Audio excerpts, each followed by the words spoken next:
ఆహ్వానిస్తున్నాం. ఈరోజు ముఖ్య ఉద్దేశం విస్తృత సమావేశం అని మన మండలానికి ఈ యొక్క మీటింగ్ జరపడం జరిగింది.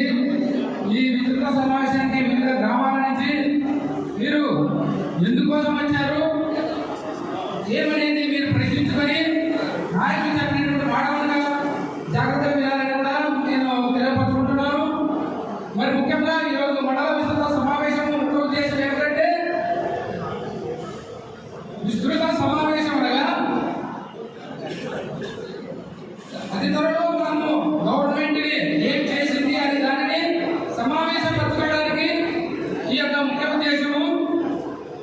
మరి గవర్నమెంట్ సంవత్సర కాలం అయింది.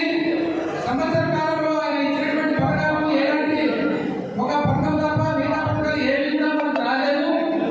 అదేవిధంగా జగన్మోహన్ రెడ్డి ముఖ్యమంత్రి అయినప్పుడు సంవత్సరం ఆయన చెప్పినటువంటి పథకం కంటే ఎక్కువ పథకాలు మనకు మంజూరు చేసి మనకు